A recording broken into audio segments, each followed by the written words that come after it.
যে খবরে নজর রাখবো এবার, ইরানের নতুন যুদ্ধাস্ত্র হেসা গাজা 149 যুদ্ধ পরিস্থিতিতে প্রকাশ্যে অত্যাধুনিক দূরপাল্লার ড্রোন 2000 কিলোমিটার দূরে আঘাত হানতে সক্ষম, উঠতে পারে টানা 35 ঘন্টা। আমেরিকার MQ-9 রিপার ড্রোনের পাল্টা ইরানের প্রকাশ্যে অত্যাধুনিক দূরপাল্লার ড্রোন। নিউজরুম থেকে রয়েছেন আমাদের প্রতিনিধি নিমাই পান্ডা। নিমাই, সেক্ষেত্রে যে ড্রোন, অত্যাধুনিক ড্রোন ইতিমধ্যেই সামনে আসছে, এই সম্পর্কে কি আপডেট পাওয়া যাচ্ছে এবং শত্রুপক্ষের বিরুদ্ধে এই ড্রোন কতটা কার্যকরী হবে? দেখো বাসুতি, প্রথমত একেবারেই চমকের পর চমক দিচ্ছে ইরান।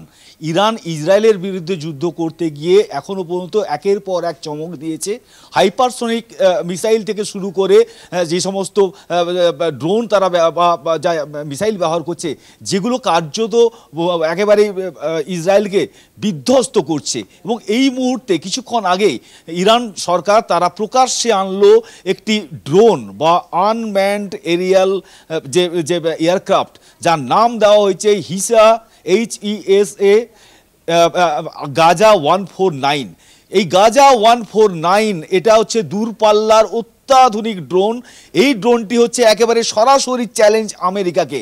আমেরিকার অত্যাধুনিক যুদ্ধাস্ত্র যে ড্রোন MQ-9 রিপার ড্রোন রয়েছে, তার পাল্টা হিসাবে এই হিসা গাজা 149 ড্রোন প্রকাশ্যে আনলো এই যুদ্ধ পরিস্থিতিতে ইরান। এবং এই ড্রোন কিন্তু দূরপাল্লার এবং শুধু তাই নয়, আনম্যান্ড হওয়ার জন্য এটা কিন্তু অনেক বেশি করে ক্ষতি করতে পারে, কিন্তু সেক্ষেত্রে মানুষের কোনো ক্ষতি হবে না, অর্থাৎ কোনো পাইলটের বা কোনো যুদ্ধবিমান চালকের কোনো ক্ষতি হবে না। এক্ষেত্রে এই যে ড্রোন, এই গাজা 149, তার সম্পর্কে এখনো পর্যন্ত যা জানা যাচ্ছে যে এটি 2000 কিলোমিটার পর্যন্ত দূরে লক্ষ্যবস্তুকে সুনির্দিষ্টভাবে হামলা করতে পারে, ধ্বংস করে দিতে পারে।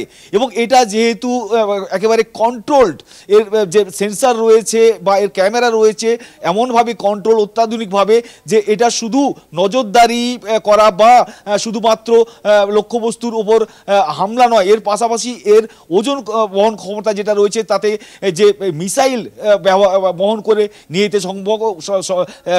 নিয়ে যাওয়ার মতো এর ক্ষমতা রয়েছে। এবং শুধু তাই না, এই ড্রোন থেকে মিসাইল হানা চালাতে পারে, আকাশ থেকে মিসাইল হানা হতে পারে যে প্রতিপক্ষ বা শত্রুপক্ষের কোনো নির্দিষ্ট লক্ষ্যবস্তুতে। ফলে সব মিলিয়ে গাজা 149 এই যুদ্ধ আবহে এবং যুদ্ধ চলাকালীন আমেরিকার যুদ্ধাস্ত্র MQ-9 রিপার ড্রোনের পাল্টা হিসেবে এই মুহূর্তে ইরান সরকার তারা প্রকাশ্যে আনলো হিসা গাজা 149 আনম্যান্ড এয়ারক্রাফট, বা যেখানে যেখানে রয়েছে এরিয়াল আনম্যান্ড এয়ারক্রাফট, যা ড্রোন হিসেবে পরিচিত। এবং এটা দূরপাল্লা 2000 কিলোমিটার পর্যন্ত দূরে আঘাত হানতে পারে, টানা 35 ঘন্টা এটা আকাশে ঘুরতে থাকতে পারে, আকাশে থাকার পাশাপাশি এই ড্রোন থেকে মিসাইল বহন করে এই ড্রোন থেকে মিসাইল হামলা চালানো যেতে পারে।